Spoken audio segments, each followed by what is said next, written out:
Pelatihan andragogi mengenai emotional intelligence kali ini akan membahas tentang cara untuk mengaplikasikan kecerdasan beremosi itu sendiri. Empati adalah bagian kemampuan interpersonal kecerdasan emosional. Empati adalah kemampuan memahami kondisi orang lain dan apa yang mereka rasakan. Empati tidak hanya berupa rasa iba atau kasihan kepada orang lain. Banyak orang yang masih sulit untuk membedakan antara simpati dan empati. Bila mana simpati itu sendiri merupakan perasaan yang terfokus pada suasana hati dan keinginan orang lain untuk ikut merasakan kebahagiaan, empati adalah kemampuan memahami emosi dan perasaan orang lain berdasarkan berbagai sudut pandang. Empati memiliki 3 tingkatan, yaitu kognitif, afektif, dan compassionate.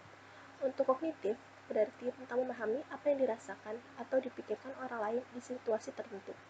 Empati kognitif ini cocok untuk negosiasi dengan klien, memotivasi orang lain, dan memahami perspektif yang berbeda. Untuk empati efektif adalah tentang bagaimana kita mampu berbagi perasaan dengan orang lain sehingga mencapai tingkatan yang lebih mendalam. Empati efektif ini cocok untuk manajemen, pelatihan, perekrutan.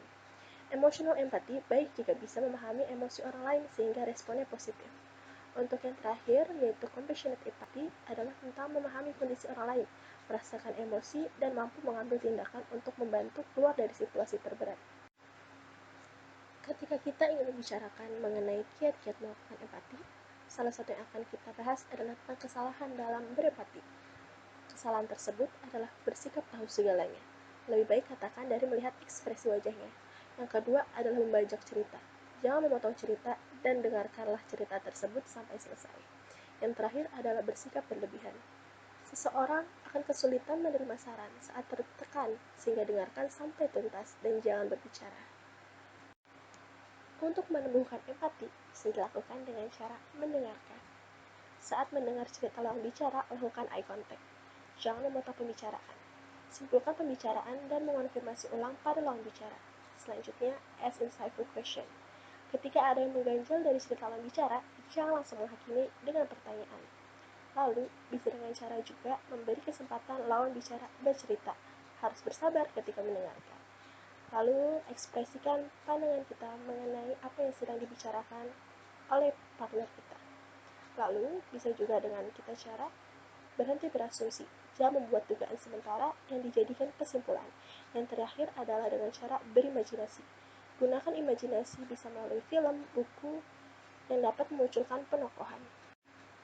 Social skills adalah bagaimana mengenali emosi orang lain dan mengelola hubungan yang terjalin, bukan untuk bagaimana kita mengelola emosi orang lain. Social skills bisa dimulai dengan mengeluarkan ide atau pemikiran saat sedang berdiskusi. Jangan ragu untuk menyampaikan pendapat.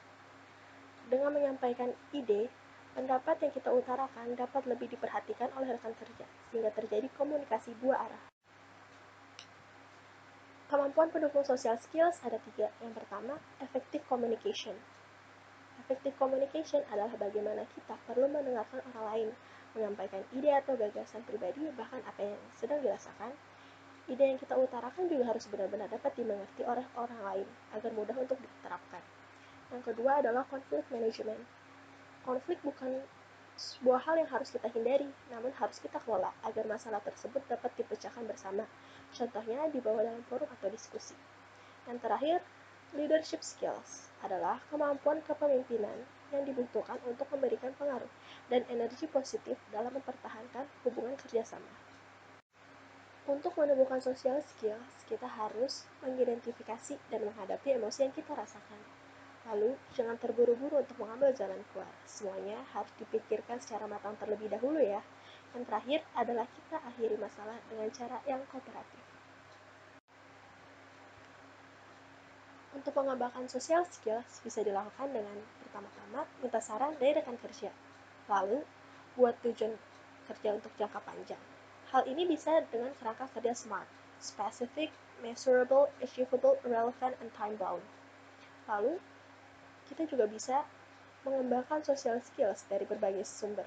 Dan yang terakhir, latihlah social skills kita dengan rutin. Sekian dan terima kasih.